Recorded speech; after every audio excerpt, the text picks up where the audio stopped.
여러분 안녕하세요. 네, 건강히 잘 지내고 계시죠? 오늘은 4주차 의사소통 강의를 시작하도록 하겠습니다. 이번 주의 주제는 인간관계의 사회학적 특성에 관한 이론입니다. 그래서 사회학적으로 인간관계를 어떻게 바라보고 있는지 그 다양한 관점에 대한 이론을 공부하도록 하겠습니다. 주요한 내용을 요약해서 말씀드리면 인간은 사회 구성원으로 다른 사람에게 순응하며 살아가기도 하지만 능동적으로 사회를 변화시키며 원하는 사회를 만들어 가기도 한다. 이러한 내용이 이제 가장 기본적인 이번 주의 내용이고요. 그러면 처음부터 살펴보도록 하겠습니다. 이번 주에는 인간의 사회와의 관계 속에서 인간에 대해서 바라보는 그런 이론이 네 가지 정도 있습니다. 그 첫 번째 구조기능주의라는 것에 대해서 함께 보도록 하겠습니다. 구조기능주의란 한 개인을 사회라는 큰 조직의 구성원으로서 꼭 필요한 역할을 수행한다라고 바라보는 거예요. 그래서 예를 들면 개인이 사회라는 큰 조직에, 여러분 책과 함께 같이 보겠습니다. 사회라는 큰 조직에 있으면서 그 조직에 이제 필요한 역할을 각 개인이 수행한다. 그래서 예를 들면 사람의 인체에 비유를 하면 사람의 인체가 사회이다 라고 봤을 때 위장도 있고 간장도 있고 심장도 있고 폐도 있고 얼굴도 있고 손도 있고 다리도 있고 발도 있고 그 각각이 모두 다 그 사회 속의 하나의 집단이기도 하고 그 안에 다시 그 개인이기도 하고 이렇게 있는데 각각의 개인은 그 각각의 그룹은 그 각각의 역할을 맞게 수행을 해야 되는 거예요. 그래서 예를 들면 손의 역할의 그 그룹이면서 개인은 그 역할을 해야 되고 위장의 그룹이면서 개인은 그 위장 역할을 해야 되고 그렇게 해서 각각 필요한 역할을 기능적으로 수행해낸다라고 바라보는 것이 구조기능주의입니다.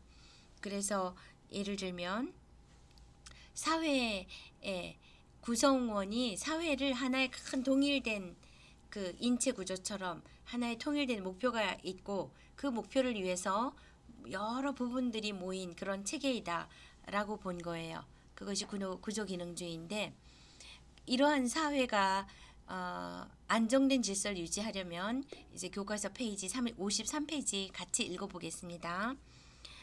두 번째 패러그래프인데요. 사회 구성원은 사회 체계를 구성하는 한 부분이고 위계적 지위 체계 내에서 서로 다른 역할과 다른 신분을 가지고 기능적으로 서로 의존하며 안정된 질서를 유지해 간다는 것이다.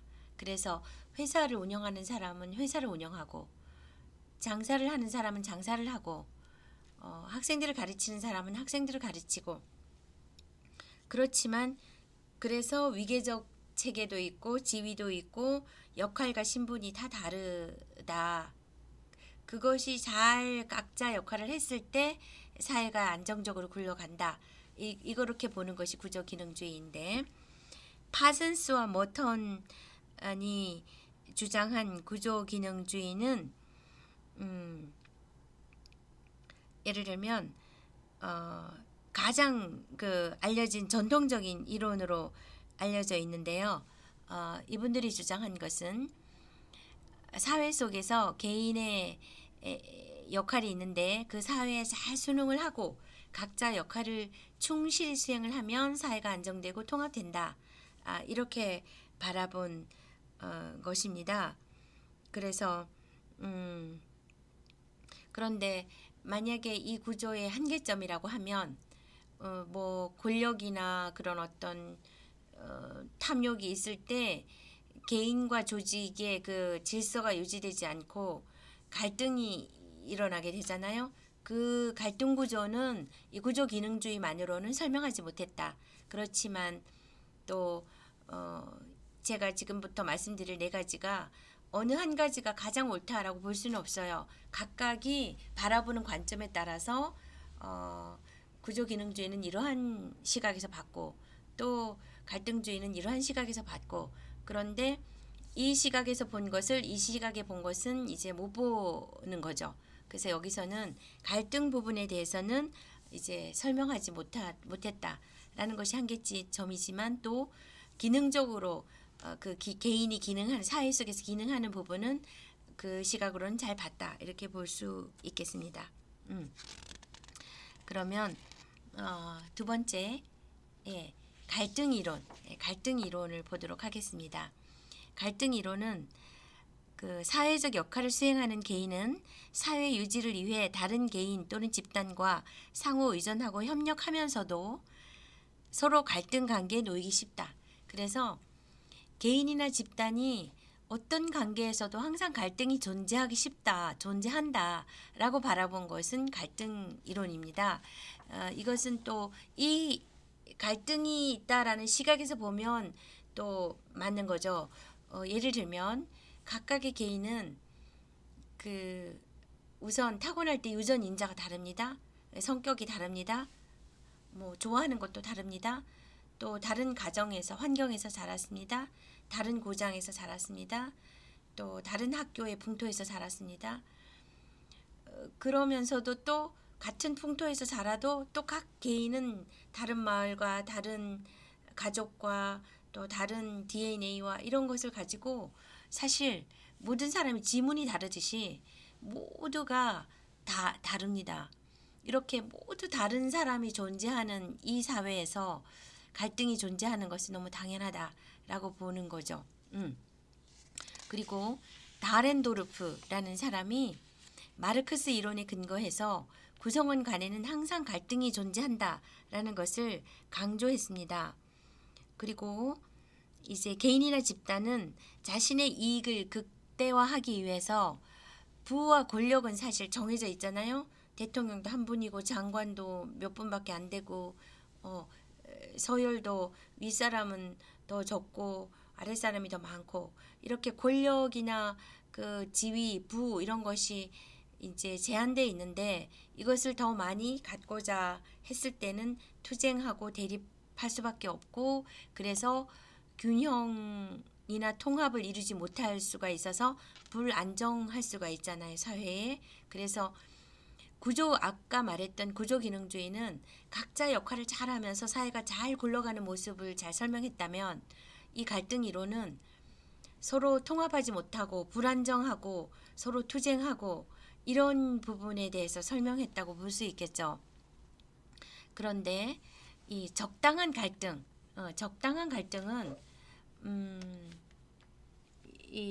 이거 한번 써볼까요, 칼라? 네, 이 적당한 갈등, 적당한 갈등은 서로 집단 간, 개인 간 긴장감을 높이고 견제하고 또 권력이 집중되는 것을 방지하고 또 규범을 세우고 이렇게 하면서 뭔가 안정성을 올릴 수도 있다라고 볼 수 있는데 만약에 이것이 적당한 갈등이 아니고 끝없는 갈등으로 이어진다면 소통이 완전히 부재될 수도 있겠죠. 소통이 부재될 수도 있고 형광펜으로 좀 굵게 해볼까요?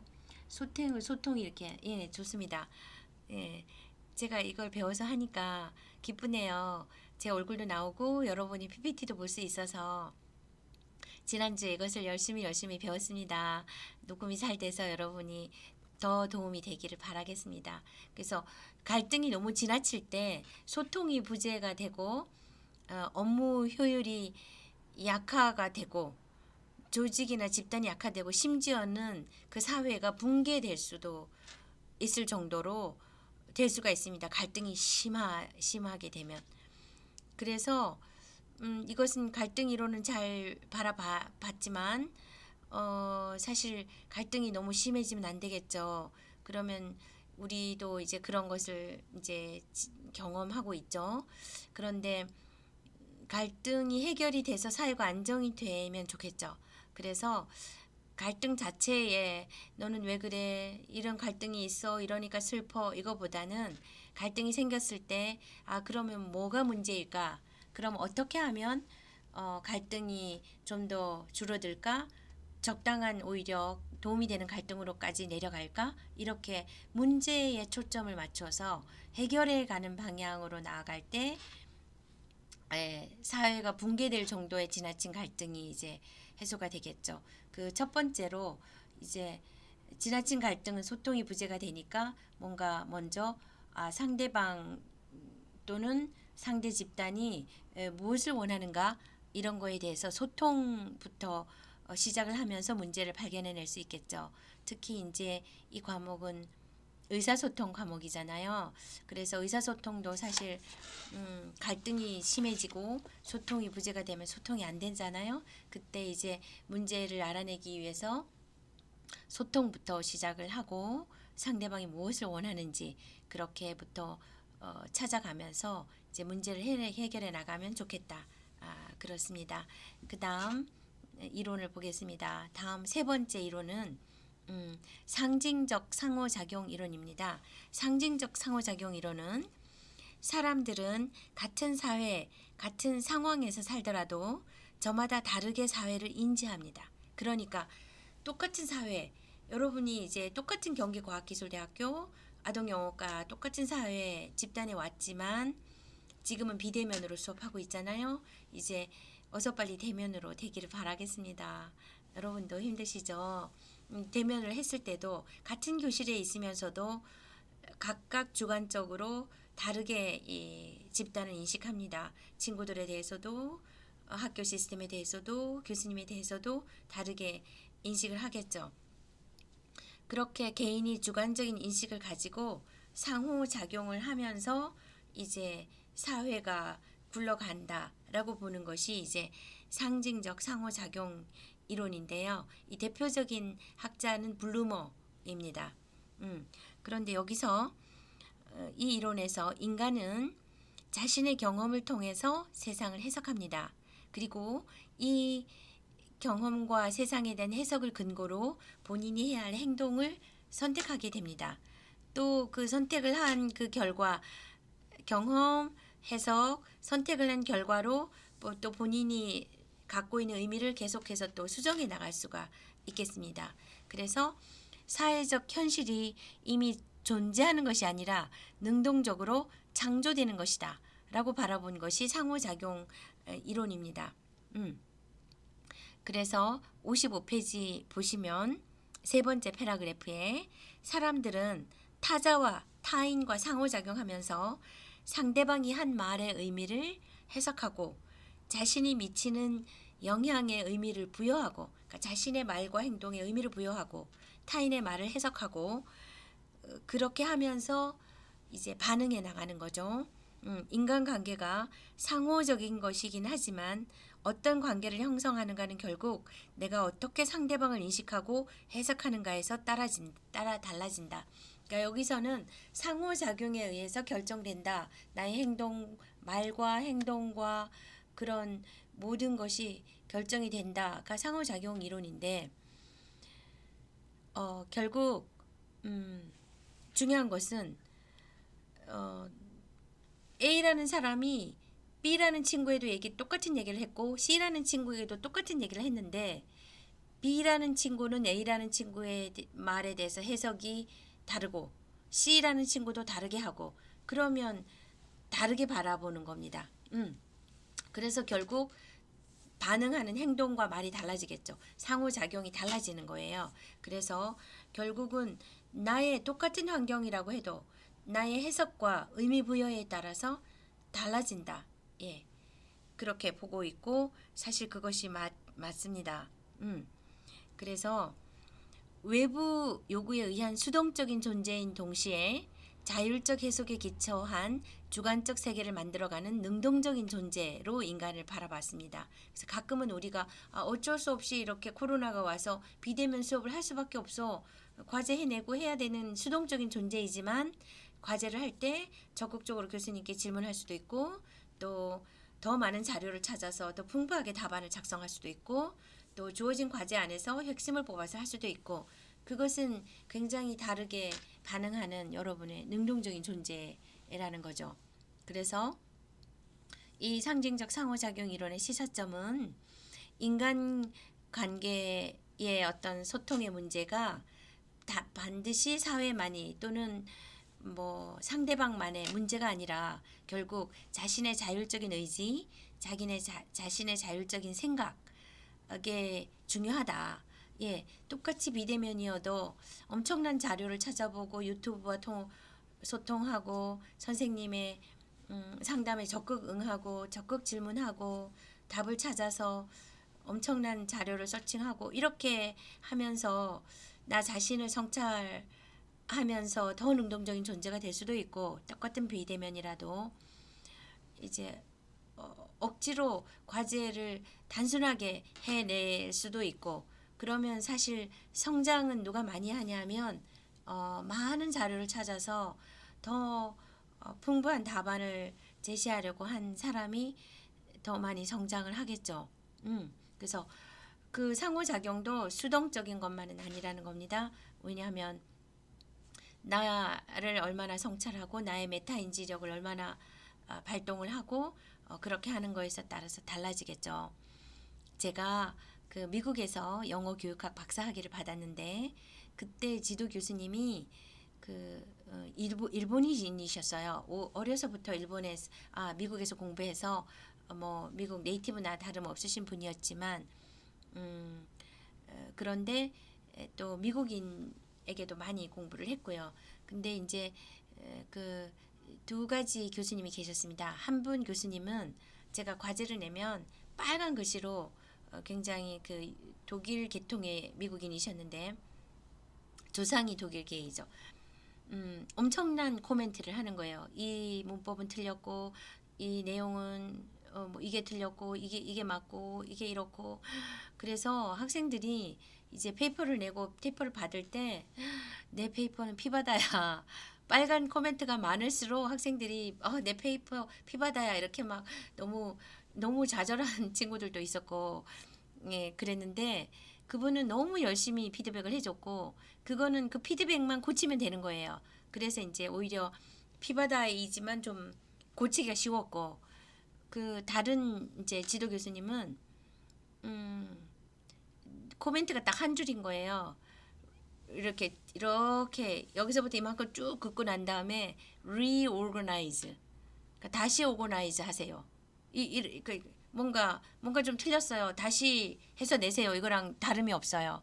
그러면 자세하게 써준 분은 이제 감사하지만 그거만 고치면 됐으니까 오히려 쉽고, 리오거나이즈는 도대체 뭘 오거나이즈 하라는 건지부터 생각해야 되는 거예요. 그래서 어떤 친구는 그거를 무시하는 친구도 있었고, 코멘트가 너무 브로드하고 너무 넓고 이상하다 이렇게 비판하는 사람도 있었고, 근데 저는 그걸 너무 진지하게 뭐부터 오거나이즈 해야 될까? 그래서 교수님 입장에서 오거나이즈를 다시 이렇게 해보고 자료를 더 찾고 또 오거나이즈를 해보고 또 해보고, 엄청난 그것을 교수님의 뜻이 뭔가를 생각하면서 엄청나게 노력을 했던 것 같아요. 그래서 그렇게 하고 나서 한 학기 동안 굉장히 실력이 많이 올라갔던 기억이 있습니다. 그래서 여러분께서 어떤 상황에서도 그것을 긍정적으로 평가하고 자세한 건 자세하게 해서 고치면 되고, 너무 브로드한 거는 또 그 나름대로 긍정적으로 해석해서 열심히 노력하면 결국은 내가 성장하는 거예요. 근데 이 코멘트는 너무 넓어서 못 알아듣겠어. 난 그냥 또 낼 거야. 이렇게 물론 해도 되겠죠. 그래서 여러분은 똑같은 코멘트가 와도 여러분의 생각에 따라서 그 상호작용하는 반응은 달라진다. 이것은 큰 시사점이라고 볼 수 있겠습니다. 다음은 마지막 네트워크 이론입니다. 네트워크 이론은 인간은 다른 사람과 상호작용하면서 관계망을 형성한다. 스탠리 밀그램이 이제 실험을 했는데 6단계만 거치면 세상에 어떤 사람과도 연결되는 것을 알아냈다. 자, 네트워크 이론은 기본적으로 다시 한번 보면 인간은 다른 사람과 상호작용하면서 관계망을 형성한다. 그래서 예를 들면 내가 친한 사람이 50명이다. 그러면 굉장히 친한 관계망, 카톡으로 순식간에 연결할 수 있는 관계망을 갖고 있죠. 요즘은 또 그거 넘어서 100명, 200명까지는 그래도 소통할 수 있는 관계망이 있다. 자, 요즘은 어떤 분은 그 페이스북으로 팔로워가 5,000명, 뭐 1만 명 이렇게 되는 사람도 있잖아요. 그러면 순식간에 하나를 올리면 5,000명이 볼 수 있는 관계망을 갖고 있는 사람도 있습니다. 근데 이제 스탠리 밀그램의 실험을 보면 6단계 분리법칙이라고 돼 있는데 책에 55페이지에서 56페이지까지 있는데요. 이 실험이 네브라스카에 살고 있는 160명에게 실험을 했는데요. 이 160명에게 이제 편지를 보내면서 보스턴에 있는 사람에게 도달할 수 있게 해달라. 그런데 당신이 거기에 전달할 수 있도록 어쨌든 가장 가까운 사람에게 편지를 보내요. 그러면 그 사람이 다시 이 편지가 보스턴에 가야 되니까 또 뭐 시카고든 어디든 또 사는 사람에게 보내요. 그럼 그 사람이 다시 또 그래도 보스턴에 가까운 쪽에 사는 사람에게 보내요. 이렇게 또 보내고 했더니 보스턴에 도착하는 데까지 평균 5.5명을 거치니까 보스턴에 도착했다고 합니다.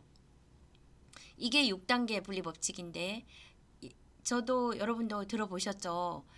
뭐 말을 하나 했는데 6사람만 거치면 다 알더라. 이런 말 들어보셨죠? 그래서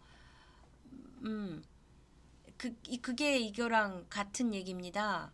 근데 요즘은 SNS, 카톡, 페이스북, 뭐 인스타그램 이런 게 개발이 돼서 그 전 세계로 이 원하는 내용을 뭐 예를 들면 한국 서울에서 또는 네브라스카에서 보내는데 3.74단계, 최근에는 3.57단계만 거치면 다 퍼진다고 합니다. 네, 놀랍죠?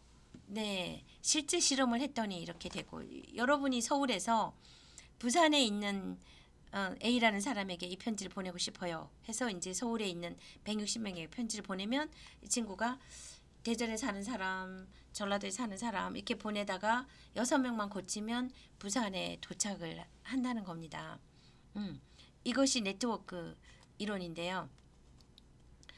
네, 그 라즐로, 네, 여기에 이제 라즐로 바라바시라는 분이 인간을 그냥 하나의 어떤 노드, 하나의 그 어떤 요소로 간주를 해서 3가지 종류의 네트워크가 있다고 얘기를 했습니다. 첫 번째 레귤러 네트워크, 두 번째 랜덤 네트워크, 세 번째 척도 없는 네트워크. 그래서 레귤러 네트워크는 가까이 있는 사람과 일정한 빈도와 규칙적으로 만나는 거. 그래서 예전의 농경사회는 걸어갈 수 있는 거리, 만날 수 있는 게 일정했기 때문에 일정하게 일주일에 한 번, 두 번, 세 번 이런 빈도로 규칙적으로 만났죠. 이거를 레귤러 네트워크이다라고 보았고 두 번째 랜덤 네트워크는 예를 들면 랜덤 네트워크는 서로 모르는 사람들이 만나 어느 시점이 되면 서로 소통해서 무작위로 연결되는 네트워크다. 처음에는 모르는 사람이 만나서 네트워킹 하다가 어느 시점이 되면 친해지면서 네트워킹이 형성되는 거예요. 그것이 랜덤 네트워크인데 예를 들면 학교 같은 경우죠. 여러분이 이제 학교에 지금 비대면이라서 만나지도 못하는데 카톡으로는 그래도 서로서로 볼 수 있긴 하죠. 모르는 사람들이 이렇게 전국에서 모였잖아요. 그래서 이제 대면에서 학교에서 만나요. 처음에는 서먹서먹하고 모르다가 1주, 2주, 3주 지나면서 이제 친한 친구가 생기고 하면 친구로서의 네트워킹망이 연결이 되잖아요. 자, 이런 것을 랜덤 네트워킹이라고 합니다. 세 번째, 척도 없는 네트워크. 자, 이것은 그 선호에 따라 연결된다고 볼 수도 있는데 예를 들면 뭐 SNS다. 그러면 인기 많은 연예인, 방탄소년단이 페이스북이나 이런 네트워킹을 잘해서 또 인기가 많이 있다고 하고 방탄 아미도 생기고 했잖아요. 그래서 인기가 많은 이렇게 커넥터, 허브가 되는 거죠. 그렇게 해서 척도가 이제 없는 거예요. 이 정도면 뭐 1,000명의 척도다. 이 정도면 10,000명의 척도가 없이 선호에 따라서 연결이 되니까 거의 척도 없는 무한정의 연결이 될 수도 있는 거죠.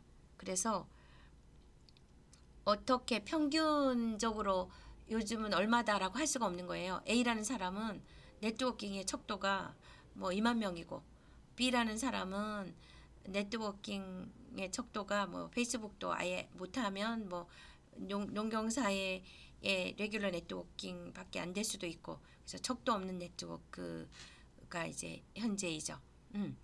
그리고 매트 걸프의 법칙이 있습니다. 이것은 56페이지에 있는데요.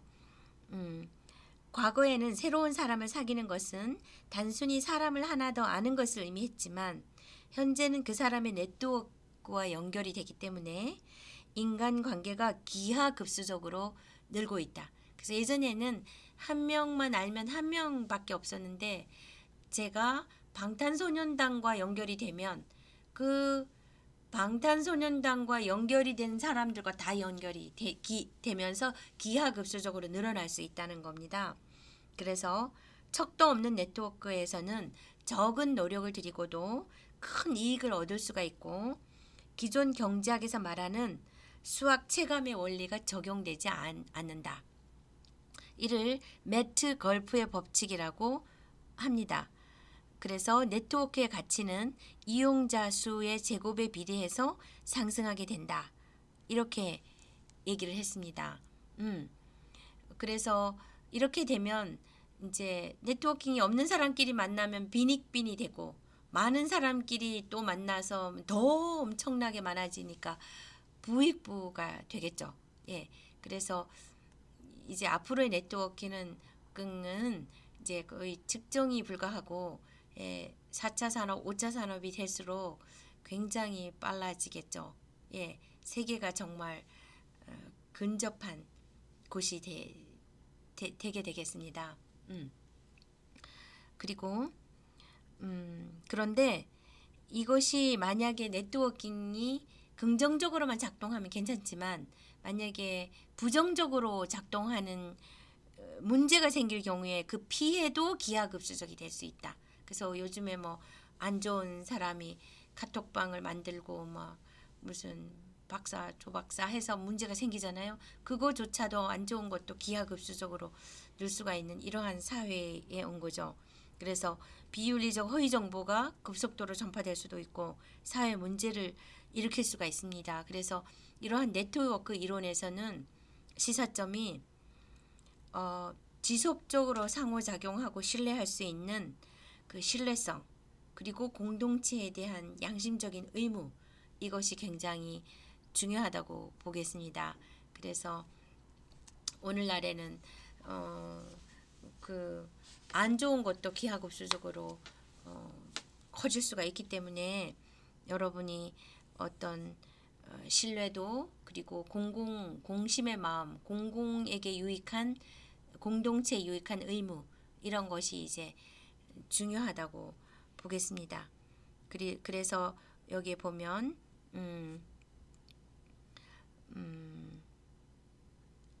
그리고 또 한 가지 안 좋은 점은 요즘 같은 소셜 네트워크는 이 숫자는 커지지만 깊이는 약하다고 봅니다. 보고 있습니다. 그래서 만남의 목적이 있으면 엄청 커졌다가 목적이 사라지면 순식간에 사라지는 이런 폐해도 있는 네트워킹이죠. 그래서 인맥이 넓어지면서 경제적 이익이나 인기는 커질지 몰라도 감정적으로 의지하고 공감하는 관계는 오히려 사라지고 있다. 예. 왜냐하면 직접 만나는 것보다 SNS로 카톡으로 이런 식으로 거의 또 만남이 이루어지잖아요. 그래서 친밀감에 대한 욕구를 충족시키려면 가족을 포함해 친구들과 보내는 시간을 소중히 여기고 관심을 기울이는 것이 중요하다. 그래서 요즘 사실 비대면으로 많이 어려우시죠. 교수님들도 그렇습니다. 이런 경우에 또 위기에 또 긍정적인 면을 살리면 가족들과 더 친밀해지고 더 많이 소통하고 그냥 더 깊은 감정적인 교류를 하시고 너무 우울해하지 마시고 또 이런 시기를 경험하면서 우리가 또 일상의 소중함을 더 많이 경험할 수도 있고 또 나중에 대면이 되었을 때 친구들과도 더 소중한 관계가 될 수가 있기 때문에 가족들과 좋은 시간을 보내시고 또 자료도 찾으시면서 과제 기쁘게 하시기를 바라겠습니다. 그럼 이번 주 수업은 여기서 마치겠습니다. 감사합니다.